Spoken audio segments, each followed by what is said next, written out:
Cette vidéo, elle va être longue et c'est pour des personnes qui sont sur leur chemin d'éveil spirituel et qui se sentent un peu différentes. Pas forcément diagnostiquées, ou peut-être tu es diagnostiqué, genre, tu vois, les troubles de l'autisme, TDAH, HPI, HPE, zèbre, etc. Et il y a de grandes chances que tu le sois et que tu aies un cerveau qui travaille en arborescence, là, neurodivergent, neuroatypique.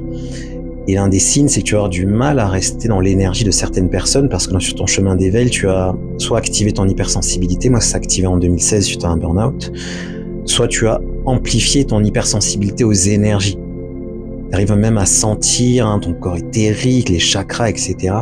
Et du coup, quand tu as des humains, tu les scannes et tu vois automatiquement leur état de santé, niveau d'énergie, état émotionnel, les stratégies inconscientes, les stratégies conscientes, les modalités de langage, les niveaux de langage, qu'est-ce qu'ils te disent, mais qu'est-ce qu'il y a, les insinuations derrière, et tu arrives à remonter aux blessures émotionnelles, et en plus, tu vas avoir des intuitions, tu vas capter des flashs, c'est chaud. Beaucoup d'informations à gérer en même temps.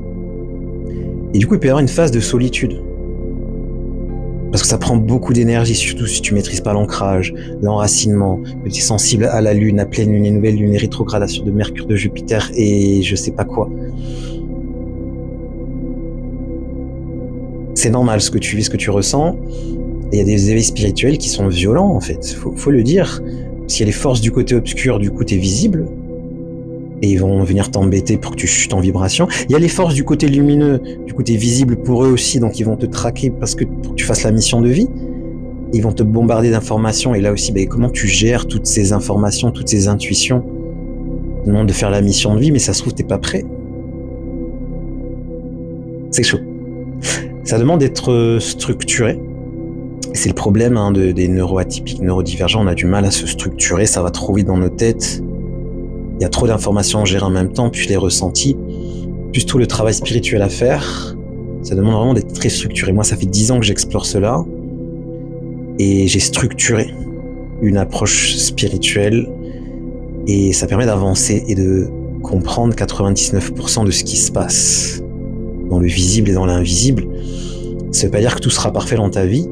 Ça veut dire qu'au moins tu pourras comprendre et mettre des mots dessus. Et je pense que c'est déjà 50% du taf, et après c'est d'avoir les bons outils et de les pratiquer assez longtemps pour libérer un maximum de traumas, de choses, monter en vibration et remettre de l'équilibre dans les domaines de la vie, parce que les neuroatypiques, on galère avec des trucs simples parfois. L'administratif, on en parle, la compta, on en parle, c'est chaud. Aller parler à des personnes, en plus quand tu as un business, tu multiplies par 1000 toutes les problématiques, toutes les peurs ressortent.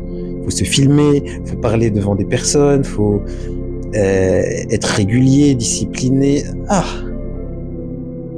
Et en même temps, c'est passionnant et je sais que tu kiffes. T'as lu tous les livres, les classiques, Eckhart Tolle, le pouvoir du moment présent, les accords Toltec, la loi d'attraction, le secret.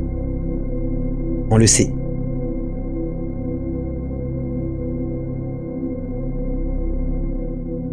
Non, mais c'est tout ce que j'avais à dire. Il n'y a pas de conclusion. Direction le lien en bio, il y a le nouveau livre qui est sorti. Et là, on est en plein initiation 3 jours, où je montre justement la méthode éveilmatique, avec la fameuse pyramide des différents niveaux d'éveil. C'est très intéressant. Ça pleure, ça libère, beaucoup de gens ont des déclics. Et c'est vraiment orienté sur la pratique. Et ce soir, on va bosser sur les relations interpersonnelles, les relations parents, le transgénérationnel, ce qu'on a hérité des ancêtres, comment on libère cela. Ça va être très intéressant. Très intéressant.